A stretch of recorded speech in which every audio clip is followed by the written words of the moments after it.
Il faut arrêter Paul Kagame et le juger comme Châtelor. Il faut arrêter Hippolyte Kanambe et le juger comme Châtelor. Il faut arrêter Mussolini Museveni. Boya Kotala, Toye Lisusu.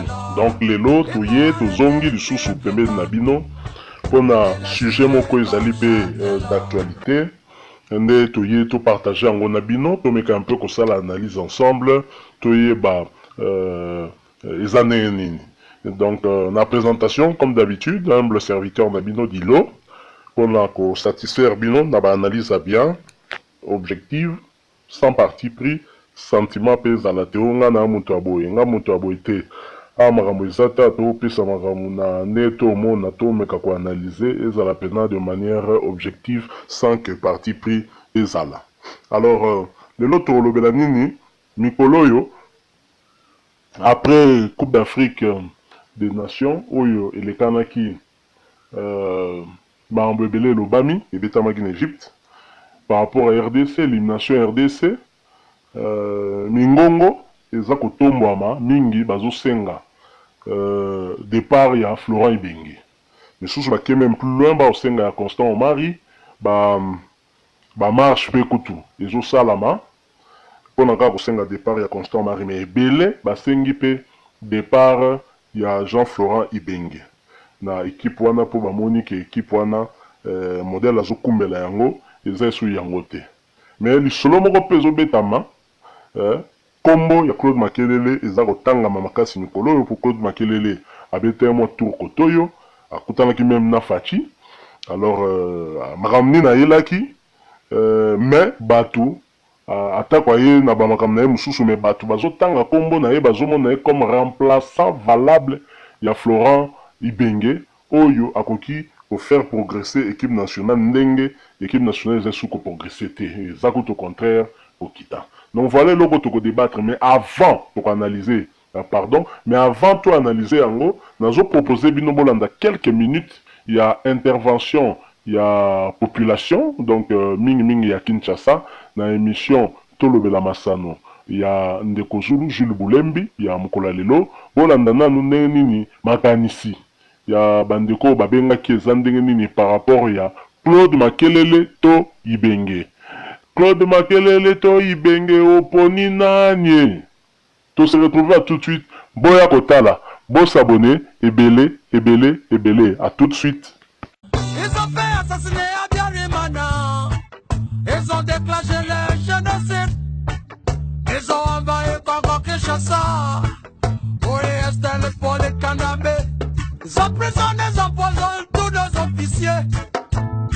Entre nos femmes et enfants vivants. Y'a une petite fille et vieille maman. Après avoir installé pour d'abattoir. La photo, comme on a cité, il y a Claude Makelele.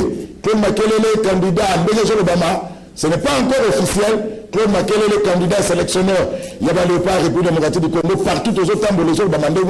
Mais Claude Makelele, celui qui a pas à sélectionner, à candidat solo, à que poste là, et ça vacanté. Pour poste là, il y a un entraîneur.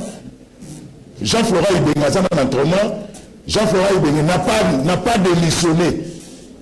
Il a Claude Makelele a prouvé que c'est un club Mokobo.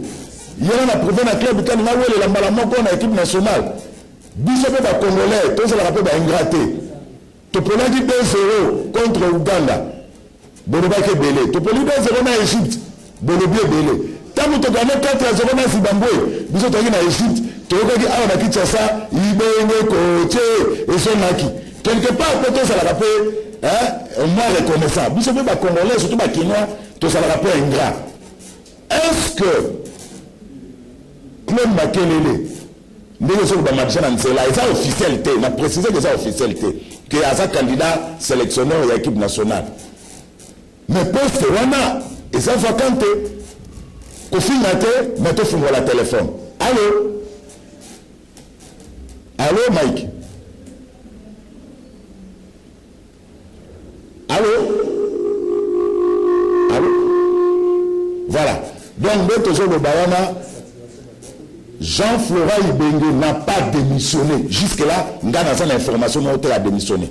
Il n'y a pas d'émission. Le poste n'est pas vacant. Allô? Allô? Allô? Allô? Allô? Ah, Mote papa. Mote. Ah, on est venu. Ah, on est venu là. Et puis, je me suis là. Et bon, je vais la saluer à la joie. À la petite heure, avec la fille, à la beauté, c'est lui qui va dire.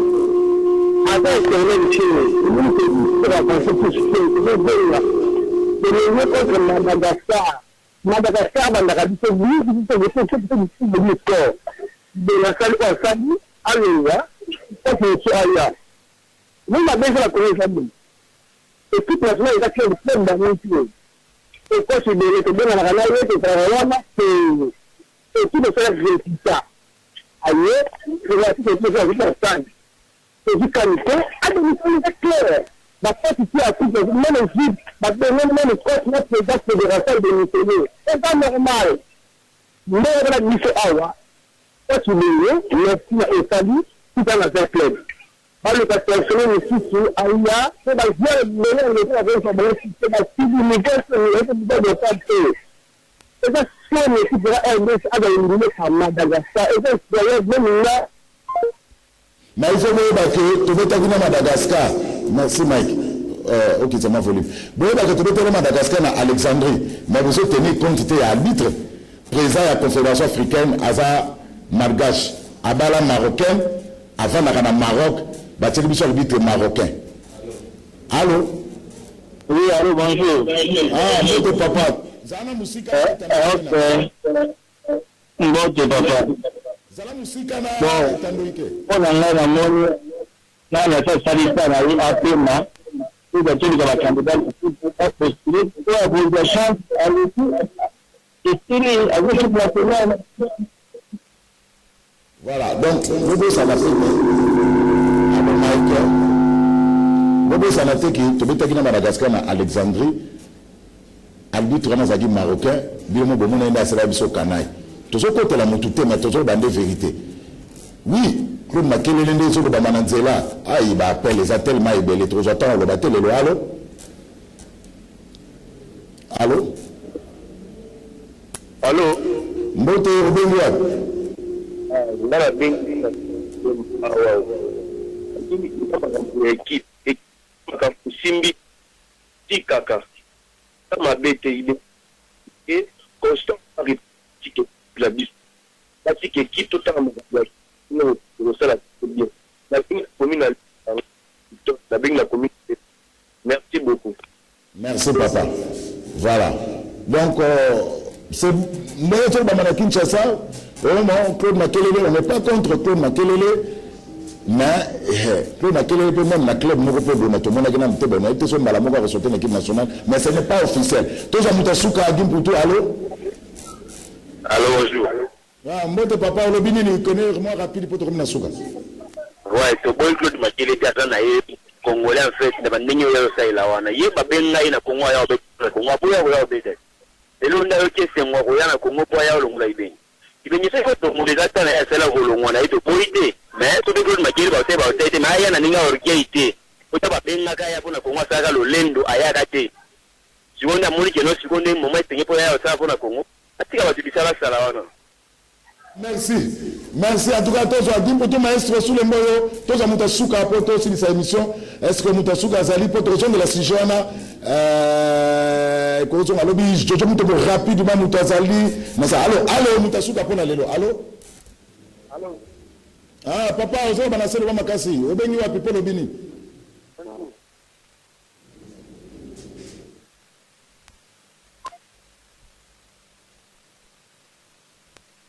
Voilà, et ça c'est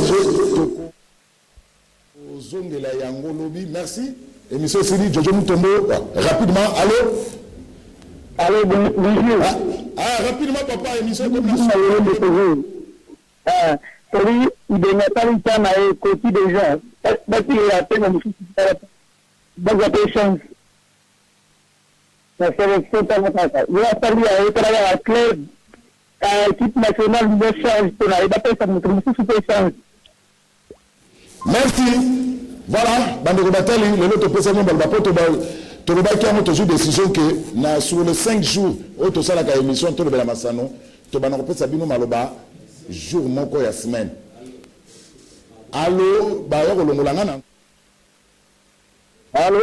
Oui, le bas, on a peut-être 30 secondes. Olobini. Mais on a fait ça sujet pour le mal. 30 secondes. Allô, le problème, c'est le gars technique. L'organe technique est un problème. Ceux qui organe technique est devenu totalement du Soudan. D'ailleurs, quand je suis là-bas, on peut pas démissionner.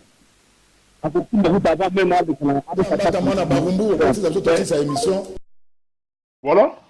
Bouti Kolanda, makanisi ya population ndenge bengi na émission ya Jules Boulembi tolobela masano émission pe ça l'impact nango mikolo na kin batu bapesi mo bakamankanisi na bango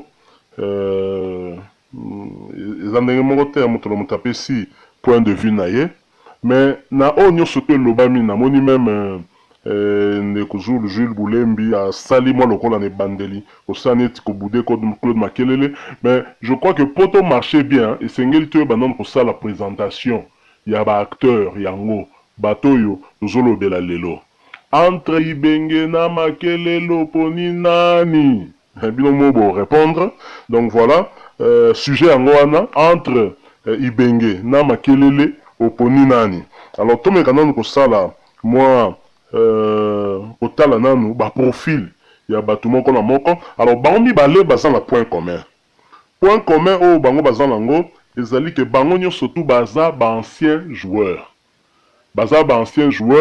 et puis bango nyonso mibale baza ba ancien joueur oyo base reconvertir na kokoma ba entraîneur et curieusement na ba ancien joueur na bango pe par rapport ya ba poste na bango ezali bato bazali kobeta na sima. Donc, Ibenge comme défenseur, Claude Makelele comme milieu défensif.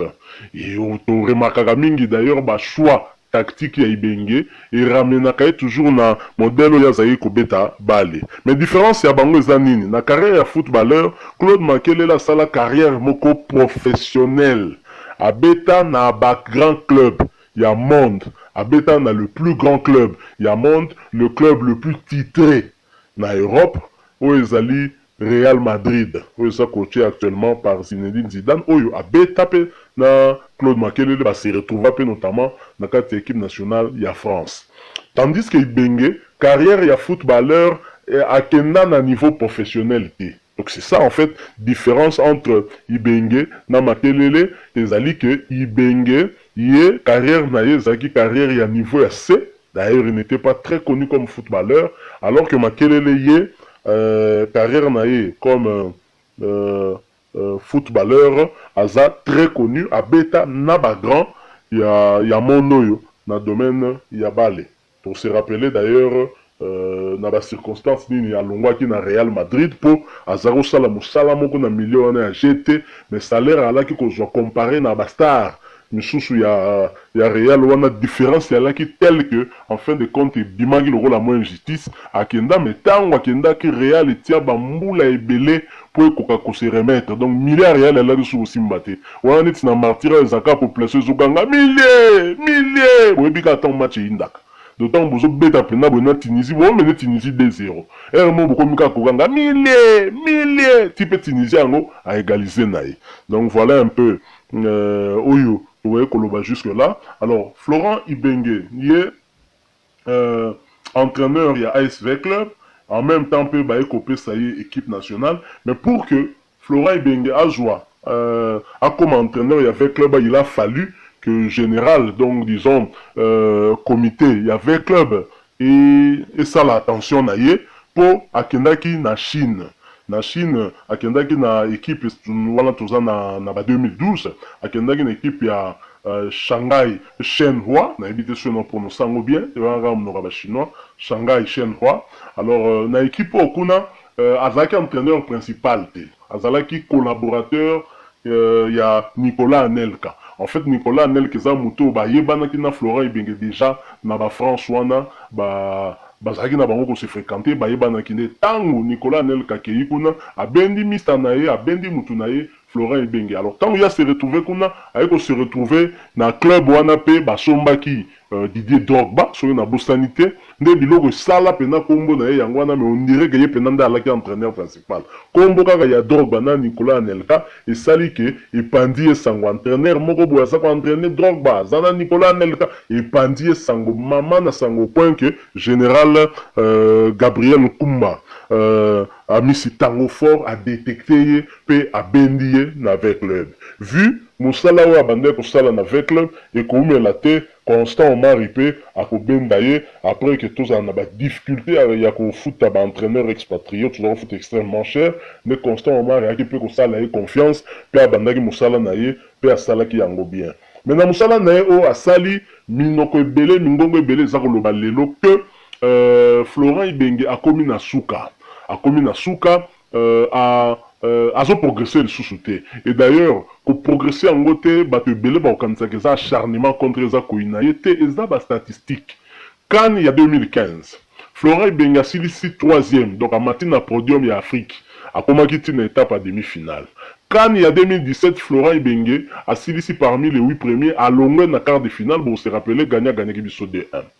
Quand il y a 2019, Totiko Beta, Florent Ibenge a bimi na 8e de finale. Et l'ingi koloba soki to garder Florent Ibenge na rythme na yenga so kendo eza décroissant et l'ingi koloba ke na CAN 2021 a longa na phase de poule et soit longa na phase de poule na CAN 2023 a se qualifier même pas na Afrique et sengeli ko yebela kotala est-ce que mutu oto so progresser sur na ye ou bien esengeli tozwa mupepe ya sika oyo komema pe vision ya sika oyo komema philosophie ya sika da équipe ne bongo bato ebele baza ko réfléchir bazomona ke esengeli ko changer Florent Ibenge mais misusu bato bakumisaka ye pe bamoni ete esengeli kaka ya tikala po abandaki mosala moko na ebandelo tomoni ke esengeli ya continuer po azo travailler pe na bacondition moko difficile est-ce que batie pe kaka na bameilleure condition pour ke akoka kosalela oyo nyonso azali na yango atako pe batiaki na bameilleure condition est-ce que azali pe na il y a se préparer malamu pour être il y a en même temps entraîneur il y avait club d'ailleurs beaucoup se rappeler que Cédric Bakambu ou Azali meilleur buteur congolais na Kano a attaqué 3 buts à outil qu'on peut sa point de vue naïe par rapport à Claude Makelele soit comme entraîneur to Florent Ibenge Cédric Bakambu a accueilli na Mukongo Lutute n'est pas français n'est pas parti sous le dos de la cuillère alors bien très clairement que Florent Ibenge a zali susu na eloko ya kopesa te toujours boya te musalo ya salaki to monaki yango salaki musala mais a komi na suka déjà ils ont senga changement soki joueur a fouté joueur a beti mabe wana zolo Bakambu soki joueur a beti mabe joueur à footer si ba change kaye ba longola kayet lelo pe tona ba joueur belé ba zoya lisu équipe te ozulu ka ba bukila ba zoya te tozu même kabananga azala kité ba joueur ba zo changer bon soki staff esali buzoba ba garder ngo kaka ba longola staff ngote nde ngona biloko Cédric Bakambu à lobby donc peut-être on se peut ça Ibengete mais au moins apesi point de vue naie boya kota la tozo zonga tout de suite cette courte pause pour tolobela sikoyo Claude Makelele nani Claude Makelele azali singeli koyeba. Il faut arrêter Paul Kagame et le juger comme Châtelor. Il faut arrêter Hippolyte Kanambe et le juger comme Châtelor. Il faut arrêter Mussolini Museveni et le juger comme Châtelor. Merci beaucoup pour moi patience mouke na courte pause oyo. Alors voilà, tout ce kolobela Florent Ibenge oyo asali musala toujours reconnaître que zaki musala malamu. Florent Ibenge 2 fois médaillé d'argent na compétition africaine ya ba club d'abord na Champions League et puis na coupe ya CAF avec l'ASV Club et puis Florent Ibenge médaillé de bronze avec Léopard na CAN 2015 zaki na Guinée équatoriale. Mais bato balobi ke Florent Ibenge okomi na suka mwa maele ekiti même ata ba musicien o ba composa bandembo danger kala lelo pe mutongo lemba ko mona composition lelo ezokende net. Donc ni na mosi la raté le bato mususu. Donc Florent Ibenge okoki pe ko pe mananu ba meka nanu mutu mususu. Alors Claude Makelele yaki na na kin pour na ba projet o ya zali nango ba projet mso soumetaka déjà na gouvernement passé mais il est kakaté certainement aye à poursuivre avec changement na tête ya mboka atala non soyo bakonzi ya sika bakoki kozala à même ya ko partager même vision na ye. Donc voilà, mais Claude Makelele présence na Kinshasa et chuchoté na matoi ya batu que pourquoi pas ye, pourquoi pas Akoma un prochain entraîneur de la République démocratique du Congo en remplacement de Jean-Florent Ibenge. D'autant qu'il y a zappé, bien sûr, français de nationalité, mais d'origine congolaise. D'ailleurs, Claude Makelele a Botamapé Awa, na Kinshasa, et Zalaka, le 18 février 1973. Donc voilà, Claude Makelele est un ancien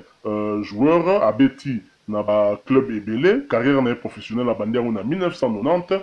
Abetaki d'abord na Brest Armorique FC, après aiko beta na FC Nantes, oyoka bakombo, donc bakombo à part ka kombo liboso na tangi na surtout to bandi déjà na Nantes, mutu nyonso to ayebi yango. Donc c'est un grand na domaine du football, aiko beta na Olympique de Marseille et puis tango silisi na Olympique de Marseille a longwe wana aiko kende na Espagne. Alors et Sengeli na bandela nanu, na bandela depuis le début pour total na ba nombre ya match à beti pour tout évaluer volume ya mutuana nani azalaki. Alors Claude Makelele tanga bandi carrière professionnelle na 1990, donc de 90 à 91, une année kaka beti na Brest Armorique FC, kuna abetaki 12 matchs et atiaki 3 buts. Obi atiaka babi pene belete pour trop défensif, donc il y a beaucoup kaka jeté, donc carton jaune ezanga até. Alors, tant que Nantes a bêti pendant 6 ans, de 91 à 97. Il y a Zaki na FC Nantes qui a bêti 205 matchs à 12 buts. Na 97 à 98, il y a l'Olympique de Marseille, à une année, a bêti 36 matchs à 3 buts. Et puis de 98 à 2000, il y a en Espagne, à Celta Vigo. Celta Vigo, c'est l'équipe qui est la Barça. Bien chez hein, évidemment. Et donc, cette a vu que pendant 2 saisons, a Betaki 87 matchs à Taki 6 buts. Avec le cette Vigo, na 2000 accueilli Real de Madrid. À Salaki 3 saisons dans Real de Madrid, qu'on a Betaki 140 matchs à Taki 2 buts. Et Real de Madrid a eu Kolongwayango, na n'engen expliqué que bino tanga zomona ke bastar mususu bossa kutu bula danger te bo futa bango danger. Nga mutu na sala musala mwa danger na milieu wana bo futa nga marque. Na réclamer o so kende kende akenda ki pe atula ki te. Tanga longwe na Real de Madrid na 2003 aiko kende na Chelsea, a betaki na Chelsea pendant 5 ans. Donc 217 matchs avec 2 buts marqués. Et puis avec aussi sa carrière na Paris Saint-Germain de 2008 à 2011, donc 3 saisons P. Abeta 118 matchs à Taki encore. Donc total, na carrière professionnelle, na Abeta 815 matchs avec 29 buts marqués. Donc c'est un milieu défensif, au Boyebi, mais Abeta une équipe nationale. L'équipe nationale Abeta entre 95 et 2008, équipe nationale à France évidemment. Kuna Abeta 71 matchs, mais malheureusement, Atia Atabi mon côté. Donc voilà ma statistique. Oyo Ezali, il y a Claude Makelele, mais tant à celui-ci carrière il y a footballeur professionnel, directement à Balouki pour être comme entraîneur. Et comme équipe Oye, Azalaki na staff, comme entraîneur, Ezalaki d'abord à Bandaki on a Paris Saint-Germain, on s'est rappelé sous l'encadrement à Leonardo. Voilà de 2012 à 2014, Azalaki comme entraîneur adjoint. En 2014, Aiko Kende na Bastia comme entraîneur titulaire. Et en 2017, Aiko Kende en Angleterre, na équipe ya Swansea City, Azalaki kuna adjoint. Et puis de 2017 à 2019, Aiko Kende na Ice Open, na niveau ya Jupiler Pro League na Belgique. Donc kuna Aiko Kende na Open na Belgique. Donc voilà, Claude Makelele, na carrière même, il y a entraîneur naïe, tout le monde que Azamutu, Oyo, a passé, a bandi ango, na club ya munene, na encadrement, il y a Batupe Oyo, Kombo, et Bani, hein, donc on a Paris Saint-Germain, tanga bandi, Bandi comme entraîneur adjoint, avant, Zalaki nous conseiller, il y a directeur sportif Leonardo, Yebi, brésilien, wana. oyo abeta même l'équipe nationale ya Brésil, azalaki na Paris Saint-Germain pe, et puis akomaki entraîneur adjoint na PSG, mais entraîneur adjoint ya nani, ya Carlo Ancelotti, totika baje, hein, moko to réfléchir bien, hein. Donc carrière à boy blague te, hein, Carlo Ancelotti, ancien entraîneur ya Real de Madrid, totika ba blague, entraîneur d'équipe belé à minene ba Bayern, donc totika ba aventure. Donc voilà, et puis en 2011, à Komaki P adjoint, il y a Laurent Blanc. Nandenge, finalement, Aki Kokende na Bastia, et puis na Swansea, et puis Nandenge Aki Kosubisa na Eupen, na niveau ya Belgique. Donc voilà, Claude Makelele, côté au Wana Tokolo Bakaza na ye na background na ye.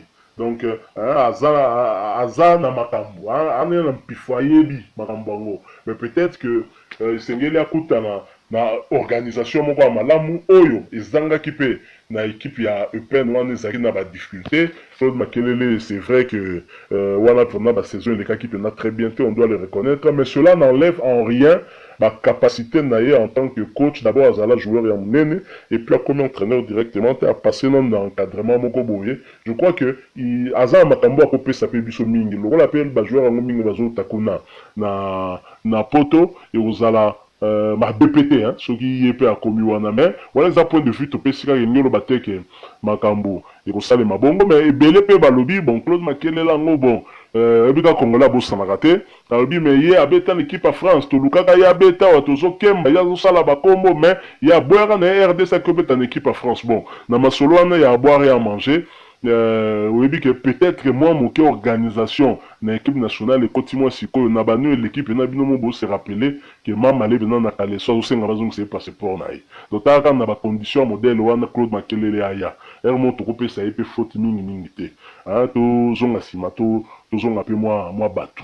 Donc voilà un peu sujet na biso lelo ezalaki Florent Ibenge na Makelele oponi nani.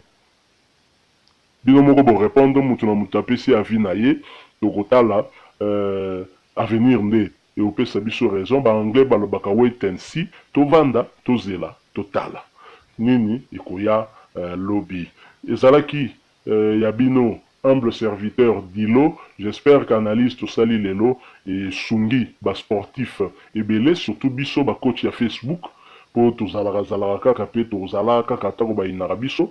Et j'espère que il la paix instance zo diriger football na biso topé sport na biso en général pour être réfléchir sur elokoyo to lobby. Merci beaucoup. Sujet mususu ekoya bo zangate kolanda biso et surtout bo s'abonner massivement na Boya Kotala. Au revoir.